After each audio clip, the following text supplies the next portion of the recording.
So everybody knows this meme, right?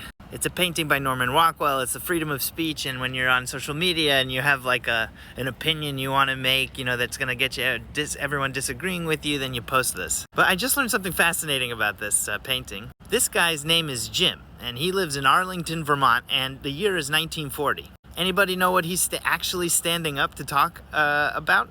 That year, the local school in Arlington, Vermont burned down. It had been built in 1921 to get rid of the one-room schoolhouses, and it educated all the kids in this rural town in Vermont. But at the same time, in 1940, World War II is United States is getting involved, and the economy is not doing so hot.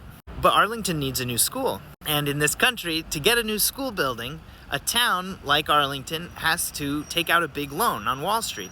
It's called a school bond.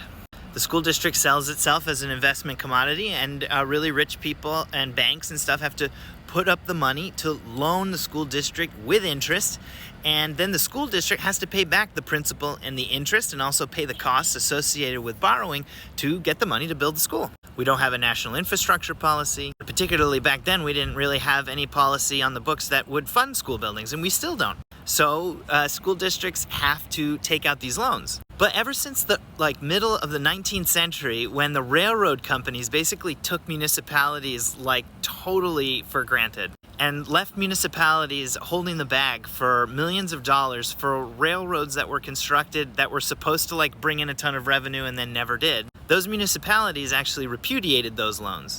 Repudiation basically means when you have a loan and you say, well, I'm not going to pay that because the conditions under which I signed and made that loan, they were bad. They were wrong. I don't have to pay it back. I repudiate the debt. Anyway, what this meant was that it made the ruling class really angry in the 19th century, because hundreds and hundreds of municipalities were repudiating their debts, not paying back bondholders, and the bondholders are the people that lend the money, and they're the rich people, and the rich people don't like it when the people, generally speaking, don't pay back their debt. Which meant that by the 20th century, what happened was to take out a bond, now municipalities and school districts had to have a vote. Municipality couldn't just take out a bond whenever it wanted to. It actually had to ask its residents, hey, can we take out this bond because we're going to be using your property taxes to pay it back. We still have this system, and some places have a 2/3 majority requirement, so that if you need an elementary school in your district and your property owners, your bourgeois, your taxpayers or whatever don't want to do it, they'll say no. Okay, now flash forward to Arlington, Vermont, 1940 with this guy Jim. Everyone in the room wanted to pass the new school bond to build the Arlington school, to rebuild it after it had burned down. Every single person in that room except for Jim.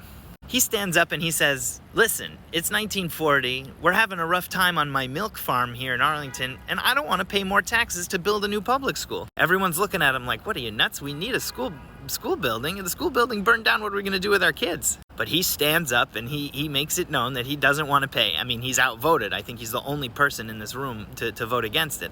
But then Rockwell was thinking, Norman Rockwell, he was commissioned to do paintings that were based on FDR's four principles and four freedoms, and one of them's obviously speech. And Rockwell's thinking to himself, he went to this meeting because he was living in Arlington. This guy Jim was his neighbor, and he was Jim stood up, he said his piece, everyone disagreed with him, but everyone heard him out, and that's what freedom of speech means in this country. So the next time you see this meme, you can think to yourself, well, that was a school bond meeting, and here's a guy who doesn't want to pay his taxes into a Wall Street school bond to build his public school.